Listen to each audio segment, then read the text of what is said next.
कहावत देखो, देखिए हमारे लिए एक कहावत अंग्रेजी में है कि money is a perfect servant but a terrible master. उसको अगर हम हिंदी में अगर हम बोलेंगे, अगर हम मतलब बोलने की कोशिश करेंगे तो क्या कहते हैं कि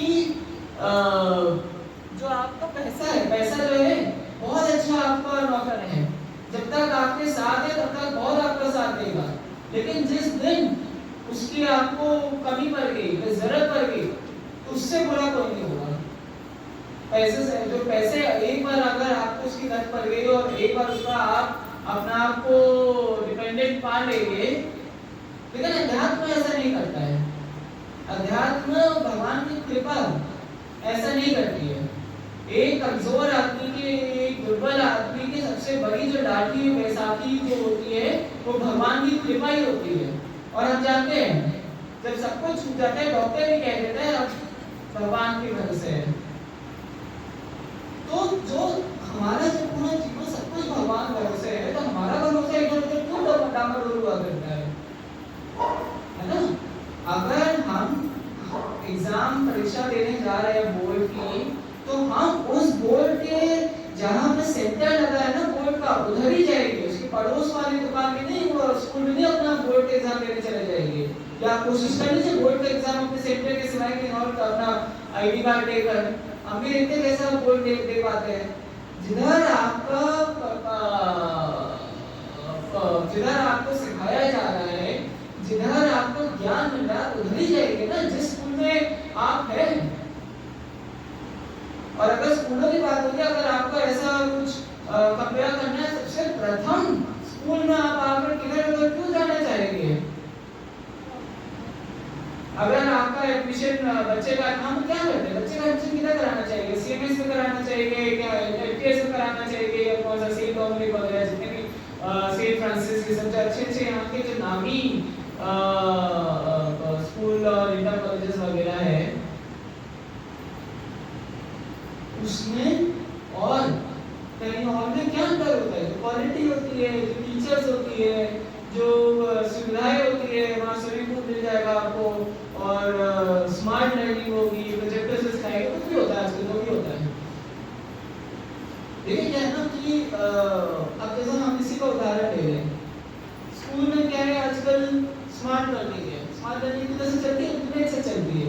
इंटरनेट तो आपके पास घर में भी है, आप घर में भी कर सकते हैं, लेकिन हम सिर्फ उसको स्कूल में सोचते हैं, स्कूल में इंटरनेट में पढ़ा रहे हैं, तो वो तो अच्छा काम कर ही देगा। लेकिन आप अपने ऊपर बच्चा, अगर आपका कोई बच्चा है तो अपने को ये सीमा ना पाएंगे कि अगर हमें ऑनलाइन सीखना है तो स्कूल ही में सीखेंगे, घर आकर तो यूट्यूब पे कार्टून देखेंगे, कार्टून देखेंगे, अपनी सीमा है, पढ़ाई अपनी सीमा है।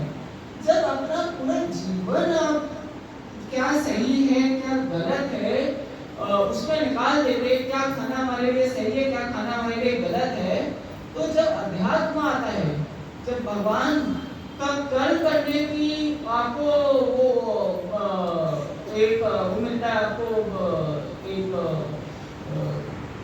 पुकार मिलती है, एक कैपेसिटी मिलती है आपको, तो उस समय आप क्यों नहीं चैन ठीक से कर पाते हैं?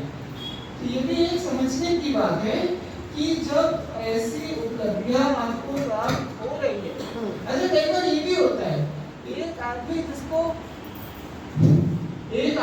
जिसको अति खाने की आदत है, एक आदमी जो अपने क्षमता से ज्यादा खाता है, उसको ज्यादा ही खाने की आदत होती है, और शायद वो उस खाने की, उस अन्न की कीमत ना समझे, उसका प्राथमिकता ना समझे कि हाँ खाना तो क्या है, रोज हमें खाना मिलता है, लेकिन जो एक भूखा है ना, उससे आप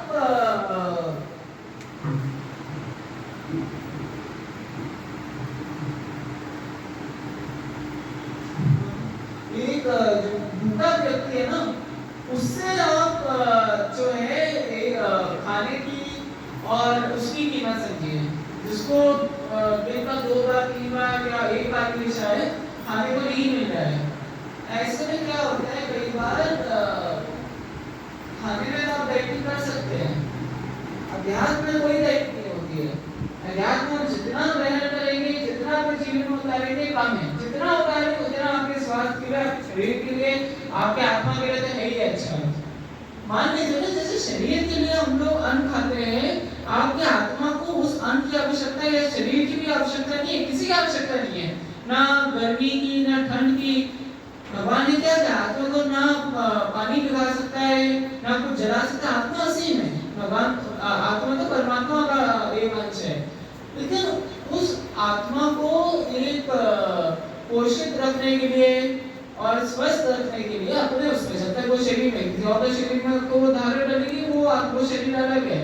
आपका ये जो शरीर है, इस शरीर में जो आपको आत्मा आप एक भगवान का अंश है, उसको पोषित रखने के लिए अध्यात्म ही है। इसे ज्यादा आप उसमें सारे खा लेंगे, उससे कुछ नहीं फर्क पड़ेगा, सारे खा ले या जो भी खा ले या ना खाए, वो आपके शरीर के लिए, शरीर का आप ख्याल रखिए। क्यों? क्योंकि वो आपके आत्मा का वास है।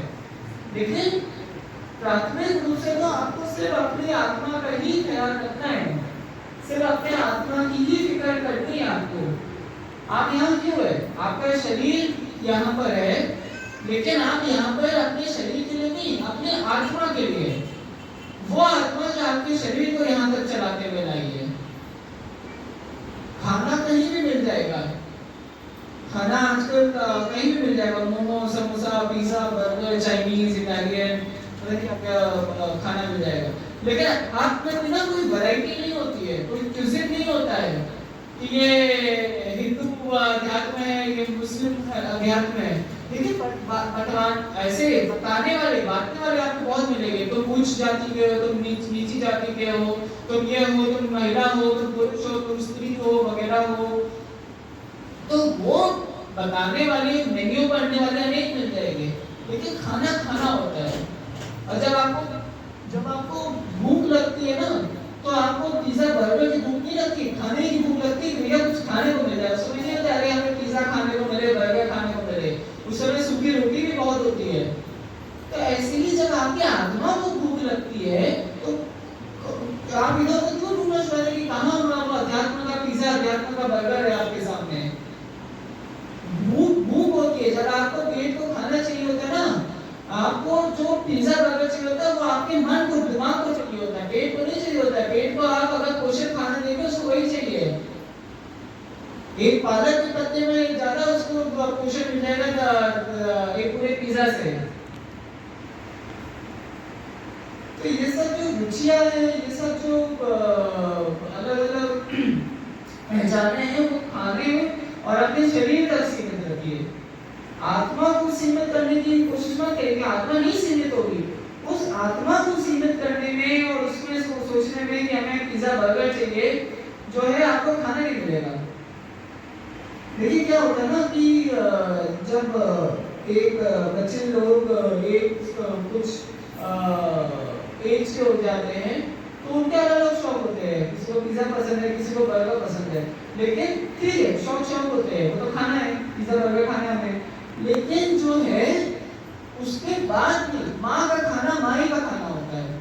जितना भी आप पिज्जा खा रहे ना, और हम खुद जानते हैं, हम खुद अकेले अराउंड 8 9 या 10 साल रहे हैं, जो घर का खाना होता है ना, वो घर का ही खाना होता है। जब तक मिल रहा होता है तो बड़ा पिज्जा बर्गर का शौक चलता है कि आज पिज्जा मिले, आज बर्गर मिले। जब मिलना बंद होता है ना, तो होता है कि भैया माँ का खाना मिल जाए, चाहे वो पिज्जा ही क्यों ना हो, कुछ भी क्यों ना हो, सूखी रोटी क्यों ना हो, ठीक है। क्योंकि वो जो उसमें जो स्वाद आता है ना, और उसमें जो खुशी और एक पूर्णता की भावना आती है, वो पिज्जा बर्गर में मिलती है। पिज्जा बर्गर में स्वाद बहुत मिलेगा। तो क्यों आपको पिज्जा बर्गर का मन करता है? शारीरिक नुकसान समझा रहे, तो एक स्मार्ट भावना है कि मतलब स्वादिष्ट तो होता ही है, अगर ठीक से बनाया तो जला दिया पिज्जा का अलग बात है, लेकिन अगर ठीक से पिज्जा इधर बना हुआ तो स्वादिष्ट होता है।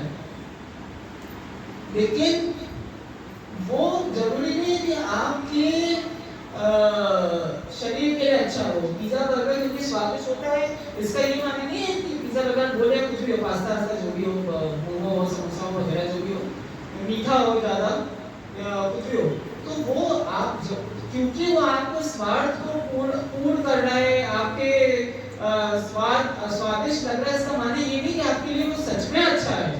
तो हर वो चीज अध्यात्म में भी या आपको थोड़ा मन से थोड़ा ज्यादा अच्छी भाव या मोहित कर रही है या कुछ कर रही है, जरूरी नहीं आपके लिए सच में अच्छी है, या आपकी स्वार्थ पूर्ति का उसमें कोई गारंटी दी जा रही है कि भैया ऐसा ऐसा कर लो हो जाएगा। देखिए आपको जो रेस्टोरेंट वाला खाना देना चाहेगा और एक जो माँ आपको खाना देती है उसमें पोषण और स्वाद का अंतर होता ही है, उसमें मंशा का भी अंतर होता है। जो रेस्टोरेंट वाला आपको खाना दे रहा है आपका पेट भरने के लिए नहीं, वो अपनी पॉकेट भरने के लिए आपको खाना दे रहा है। किसी रेस्टोरेंट में जाके बोलिए कि हम पैसा नहीं देंगे तुम खाना खिलाओ, हम भी देखते कौन सा रेस्टोरेंट आपको खिलाएगा खाना। एक माँ आपको अपने जेब में कुछ भी भरने के लिए नहीं, माँ अपने आप को खाली करके आपका पेट भरने के लिए आपको खाना देगी, खुद नहीं खाएगी आपको खिला देगी। तो वो निस्वार्थ भावना से अगर आपको ज्ञान मिल रहा है तो क्यों आप स्वार्थी लोगों को ढूंढ रहे हैं कि भैया कोई अपनी स्वार्थ पूर्ति करे जिससे हमारी भी स्वार्थ पूर्ति हो पाए। क्योंकि जब कोई अपनी स्वार्थ पूर्ति करने के लिए, मुनाफा कमाने के लिए आपसे बोलेगा तो ही मीठी बातें बोलेगा। माँ को जब डांटना होता है माँ डांट देती है, ये नहीं होता है कि अरे बच्चा हाय मेरे लल्ला, नहीं होता है हाय मेरे लल्ला भी होता है, लेकिन वो भी क्योंकि प्रेम की भावना में होता है। रेस्टोरेंट वाला नहीं बोलेगा हाय भूखा है, रेस्टोरेंट वाले तो और भूखे को भगा देते हैं। हमने यहाँ दिल्ली में भी देखा, लखनऊ में भी देखा, कहीं कहीं गए उन्होंने भगा दिया, वो आए बेचारे आए ठीक है, वो अपना वो पैसे कमा रहे हैं। तो कौन पैसे कमाने के लिए आपकी भूख भर रहा है, भूख भर भी रहा नहीं भर रहा, कौन आपकी भूख भरने का स्वाद या आपको स्वाद देने का स्वार्थ देकर अपनी पॉकेट भर रहा है, और कौन निस्वार्थ आपका सच में आपकी फिक्र कर रहा है, उसके बीच में भी आप अंतर करिए। सीमाएं बांधिए तो ऐसी सीमाएं बांधिए, वो सीमाएं जो आपको विवेक दे कि भैया ये सही है ये गलत है। तो जैसे हम शरीर के लिए बातें कर रहे हैं ना, वैसे आत्मा के लिए भी, आत्मा को भी वही दीजिए जो आत्मा के लिए अच्छा है। जो स्वादिष्ट लग रहा है वो मत दिया करिए, अच्छे से अच्छे खाने में भी, चाहे वो पिज्जा बर्गर समोसे क्यों ना हो, नमक जितना डालना उतना ही डालना होता है, या जितना मीठा डालना उतना ही मीठा डालना होता है, घी जितना डालना होता है उतने घी डालना होता है। तो वो विवेक और वो पहचान तो आप ही को करनी होगी कि कहाँ स्वार्थ है कहाँ निस्वार्थ। आजकल हर चीज का मोल हो गया, मोल भाव हो गया है, क्योंकि वही स्वार्थ भावना रहती है। बर्गर 20 रुपए का, पिज्जा 100 रुपए का, चाउमीन 15 रुपए की, ऐसे ही जो है धर्म का भी आजकल लोग मोल लगाना शुरू हो गया अपनी दुकानों में। कहाँ भैया 101 रुपए दो, इस उसमें डालो और तुम्हारे सारे पाप माफ हो गए। 1 रुपए या 1 रुपए तो आजकल महंगाई हो गया, आजकल इन्फ्लेशन हो गया, आजकल 1000 2000 10,000 मांगे जाते हैं। 1000 एक 501 इधर डालो और एग्जाम पास हो जाएगा। आप उनसे बोले लिख के दे दीजिए एक स्टैम्प पेपर में। हम कहते हैं अगर आपको ऐसे कोई गारंटी मिल रहा है ना तो आप समझना कि स्टैम्प पेपर में दे दीजिए, लिख कर दे दीजिए अपना साइन एंड अंगूठा छाप कर कि हाँ 501 रुपए हम डाल देंगे, 5 रुपए हम 501 में 5000 एक डाल देगा, बस हम अंगूठा छाप कर डाल दें कि हमने इनको ये गारंटी दी है। फिर आप क्या करेंगे, पास हो गए तो आपको लगा करेगा तो चलिए वो आपका कौशल है, लेकिन आप उनको अपना श्रेय देना चाहिए, दे दीजिए। लेकिन अगर पास नहीं हुए तो आप एग्जामिनर के पास कागज दिखा दीजिएगा कि भैया ये कागज है, इन्होंने तो कहा था हम पास कर देंगे आपको, हमें आपने क्यों नहीं पास करा। एग्जामिनर बोलेगा भाग जाओ यहाँ से। क्यों? क्योंकि भैया जो यहाँ पे सत्य मंदिर में जो पूरे विश्व के एग्जामिनर बैठे हुए तो आप किधर किधर जा रहे हैं पास करने के लिए। एग्जामिनर यहाँ बैठा है, एग्जाम यहाँ पे है, सफलता यहाँ मिलेगी, आप इधर उधर को क्या करें। बोर्ड का जो सेंटर होता है ना, आपको बोर्ड सेंटर ही में अपना आपको पाना होता है, किधर और नहीं पाना होता है। जितने भी आपने सोचा हमने बड़ी पढ़ाई करी है, एक साल तक पता नहीं हमने 12th का, आज को तो मतलब 5th 4th से कोचिंग साल जाके IIT इन सब की, लेकिन जो भी वगैरह है कभी से हमने तैयारी करी। जिस दिन IIT का एग्जाम हो उस दिन आप अपने सेंटर ही मत पहुंचिए, वो पूरी अपना सारा कुछ करके रविवार को आप सत्य मंदिर में मत आइए, कौन सा एग्जाम पास हो जाएगा? हम भी देखते हैं कैसे आप आईटी पास करते हैं, आईटी का एग्जाम पास करते हैं बिना अपने बोर्ड सेंटर में जाए हुए। जहाँ जो होना चाहिए ना वहाँ का आपको उपस्थित होना पड़ता है।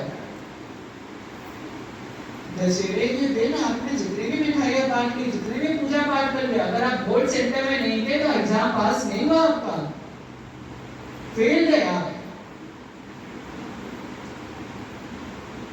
काफी एक कठिन ये एक एग्जाम है, जैसे आईटी आईएएस का, सिविल सर्विसेज का काफी कठिन एग्जाम होते हैं, लेकिन वो हमें क्योंकि कागज स्कूल में दिखाई दे जाते हैं, उसमें अखबार में आ जाते हैं इसकी कितनी रैंक है, उसकी कितनी रैंक है, इसकी कितनी रैंक है, तो लगता है क्या बात है। लेकिन आध्यात्मिक तो सबसे सरल होते हुए भी हम उसको कठिन बना देते हैं। अरे ये सब इसकी तो हमारे भी उम्र नहीं है, 70-80 साल को लेकर कब देखेंगे। अरे 70-80 साल में तो वैसे भी मतलब दूसरों के भरोसे हो जाते हैं कि भैया हमारे परिवार वाले, जिस परिवार में आपने 70-80 साल निकाल दिए जिनको खाना देने में, उनके यकीन हो जाती है कि भैया वो पलट के लेके नहीं देंगे आपको खाना, फिर उससे नाम भगवान क्या रखती है। समय रहते आप तैयारी कर लीजिए। देखिए मार्क्स लाने के हमने कहा 2 तरीके मार्क्स के दौरान लाने के, एक आप चीटिंग कर लीजिए, एक चीटिंग नहीं करिए। इस एग्जाम में चीटिंग तो होती नहीं है। उस एग्जाम को पास करने के 2 तरीके होते हैं। एक होता है एक रात पहले तुम पढ़ लो कि भैया पास ही मार्क्स आ जाए, और एक होता है कि अच्छे से शुरुआत से 3-4 महीने या 12 महीने या कई वर्षों से तैयारी करो जिससे डिस्टिंक्शन आ जाए, तो फर्स्ट क्लास आ जाए, फर्स्ट डिवीजन आ जाए। तो आपको तो सिर्फ पास नहीं करना है ना, पास करने वाले अनेकों बाकी है। सिविल सर्विसेज पास कई लोग कर लेते हैं, लेकिन 32 सिर्फ 900,000 ही है। हर एक को जो सिविल सर्विसेज के एग्जाम पास करता है कहाँ बेचारा आईएएस डीएम आईएएस बन पाता है। भैया आईएएस बनने के बाद भी वो एडीएम इधर उधर जाता है, इसमें डीएम तो कोई नहीं बनता है अनलेस का क्या ही उसको मार्क्स मिल गए। तो मार्क्स तो अच्छे से अच्छा आप ही बनाने होंगे, सिर्फ पास नहीं बनना है। पास करने वाले तो कई सारे बैठे हैं उसमें नहीं बनने वाले आप आईएएस डीएम। आपको डिस्टिंक्शन चाहिए, फर्स्ट डिवीजन लाएंगे तभी आप आगे जा पाएंगे। फर्स्ट डिवीजन जो है कैसे मिलता है? भगवान को समर्पित होके और अध्यात्म से जुड़ के। सिर्फ अध्यात्म उतना नहीं कि एक रात पहले आपके एग्जाम में पहले पासिंग मार्क्स ले आए, फिर पासिंग मार्क्स लेकर ही आप उस पर्चे को लेकर बैठे रहिएगा, ठीक है। तो जो एग्जाम जहां हो रहा है और जो जहां आपका सेंटर है उधर ही आप जाइएगा, क्योंकि आजकल देखिए क्या है ना,